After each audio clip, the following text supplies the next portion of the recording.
अस्सलाम वालेकुम friends, everyday science YouTube channel की एक नई वीडियो में मैं आप लोगों को खुशामदीद कहता हूँ। 12.2 एक्सरसाइज का अगर हम पाँचवा सवाल देखें, उसमें वो कहता है कि 10 ज़ैल तअद्दुदी तकसीम दी गई है, इस तअद्दुदी तकसीम का आधा मालूम करें। यानी कि वो कहते हैं ये एक टेबल दिया गया है, इस टेबल को इस्तेमाल करते हुए आप लोगों ने आधा मालूम करना है।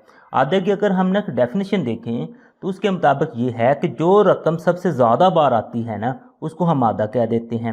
लेकिन वो उस केस में था जब ना हमारे पास रकमें के सिंपल दी हों गिनती की फॉर्म में 1 2 3 4 इस तरीके से, वहाँ से तो हम मालूम कर सकते हैं कि कौन सी रकम सबसे ज़्यादा बार आई है। लेकिन ये जो रकमें हैं ये हमें ग्रुप की फॉर्म में दी हुई हैं, तो इसका आधा हम वैसे नहीं मालूम कर सकते। यहाँ पे हमें एक और फार्मूला लगाना पड़ेगा जो कि ना कि हमारे पास ना कि आधा मालूम करने का गुरूही मवाद का आधा मालूम करने का जो फार्मूला होता है वो हमारे पास ये है। ये फार्मूला हमारे पास है जी, आधा बराबर एल प्लस, अगर ऊपर लिखा है F M minus F one, बटे में है जी F M minus F one multiply हो रहा है F M minus F two, और ये सारी चीज़ें मल्टीप्लाई हो रही हैं जी एच से। अब यहाँ पे ना अगर हम देखें तो वो हमारे पास है जी एल, वो कहता है आधा जमात की हकीकी ज़ीरी हद। इसका मतलब है कि आप लोगों को हकीकी जमाती हदूद निकालनी पड़ेंगी। तो इसी जो टेबल दिया हुआ है, इसी टेबल को इस्तेमाल करते हुए हम एक नया टेबल बनाएंगे। उसमें ये जो जमाती वक्फ़ा है ये हमारे पास इस तरह से कतारों की शक्ल में दिया है, तो उनको हमने ना ऐसे कॉलम की शक्ल में लिख लेना है। और नेक्स्ट फिर जो तअद्दद है वो हमारे पास ये इस तरह से हमारे पास कतार की शक्ल में, तो उसको ये दूसरा कॉलम बना लेना है। अब इसी को इस्तेमाल करते हुए अब नेक्स्ट ना हम हकीकी जमाती हदूद निकालते हैं। तो हकीकी जमाती हदूद निकालने का सिंपल सा फार्मूला ये है, इसका जो पहला होता है उसमें 0.5 माइनस करें, इसमें 0.5 प्लस करें। तो 5 में अगर हम 0.5 माइनस करें तो हमारे पास आ जाएगा जी 4.5, और अगले में अगर 0.5 प्लस करें तो वो आ जाएगा 9.5। आप लोग ये काम कैलकुलेटर से भी कर सकते हैं। आगे ये 10 है, इसमें हमने 0.5 माइनस करना है और 14 में हमने प्लस करना है। उसके बाद फिर हमारे पास ये अगला आ गया, इसमें माइनस करके लिख देना है और 19 में हमने प्लस करके लिख देना है। उससे अगले में इसमें हमने माइनस करके लिख देना है और 24 में प्लस करके लिख देना है। उससे अगले में बिल्कुल ऐसे ही हमने ना ये करके लिख देना है। अच्छा, ये लिखने के बाद नेक्स्ट फिर हम ना दोबारा फार्मूले को देखते हैं।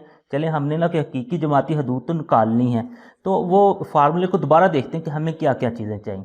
अब अगर देखें ना, वो कहता है आधा जमात, जो हमने पिछला सवाल हल किया था ना वस्तानिये के लिए, तो वो कह रहा था कि वस्तानी जमात, इसमें कहता आधा जमात। आधा जमात या वस्तानी जमात को ना कि सिलेक्ट करने का तरीकाकार सेम ही है। यानी कि इसमें भी टोटल अगर हम देखें तो 5 रकमें हैं, 1 2 3 4 5।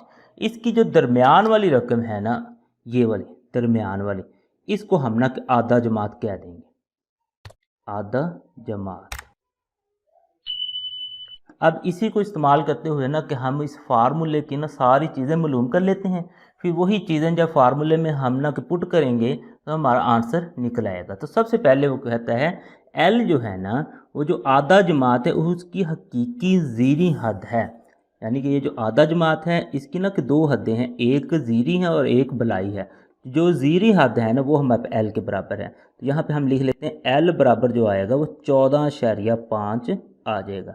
अच्छा, उसके बाद नेक्स्ट अगर हम देखें तो वो कहता है एफ़ कहता है कि आधा जमात का तअद्दद, जो आप लोगों ने आधा जमात ली है उसका जो तअद्दद है वो हमारे पास एफ़ है। यानी कि ये जो चीज़ है वो एफ़ है, तो इस केस में हमारे पास है जी 18, तो ये आ गया। उसके बाद देखें जी हमारे पास है जी F1, वो कहता है आधा जमात से पहले वाली जमात का तअद्दद। यानी कि ये जो आधा जमात है इससे पहले वाली जमात का जो तअद्दद है ना उसे हम F1 कहते हैं। तो इस केस में F1 हमारे पास आ गया जी 8। उसके बाद नेक्स्ट है जी F2, वो कहता है आधा जमात के बाद वाले आने वाली जमात का तअद्दद। यानी कि ये जो आधा जमात आप लोगों ने ली है इसके बाद जो जमात आती है इसका जो तअद्दद है उसे हम F2 कह देते हैं। तो F2 हमारे पास आ जाएगा जी 11।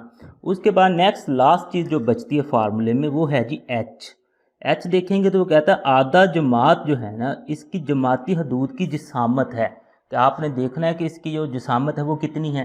इसमें हम काउंट कर लेते हैं, ये 15 से लेकर 19 तक है, तो हम काउंट करते हैं कि इसकी जिसामत फिर कितनी बनेगी। 15 1, 16 2, 17 3, 18 4 और 19 5, यानी कि एच हमारे पास बन जाएगा जी 5। अब इन सारी कीमतों को हमने पुट करना है, और पुट करने के बाद हम ना के इजीली आधा मालूम कर सकते हैं। ये जो एफ है ना, इसको हम ना के एफ एम का भी नाम देते हैं, तो आप लोग एफ एम इसे लिख सकते हैं। अब नेक्स्ट हम ना के अपना फार्मूला लिखते हैं, और फार्मूले में ये सारी जब कीमतें पुट करेंगे तो हमारा आंसर निकल आएगा। ये सारी कीमतें हम इस फार्मूले में पुट करते हैं तो हमारे पास आधा की कीमत निकल आएगी।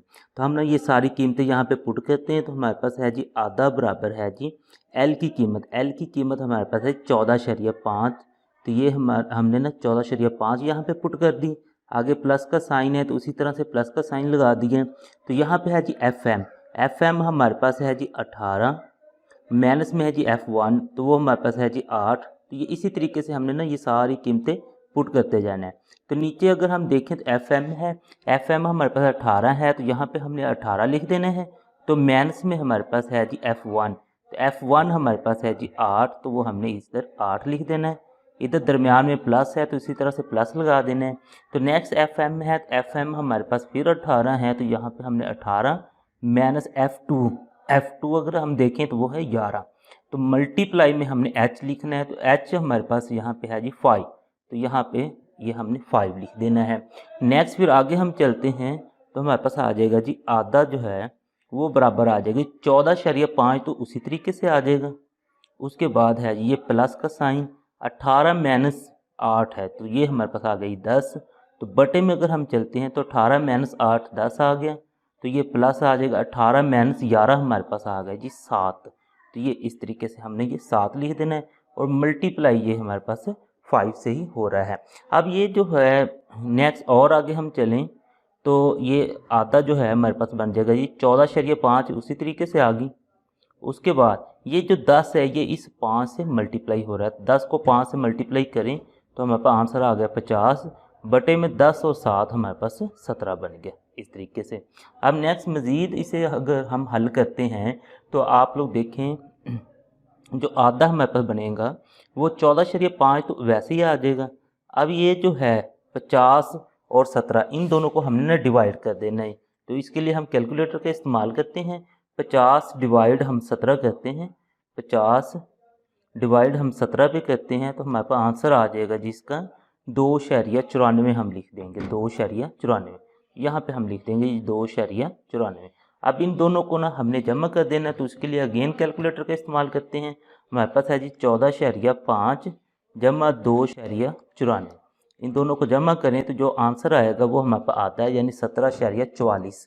तो आधा की जो हमारे पास कीमत आ गई वो है जी 17.44 इस तरीके से।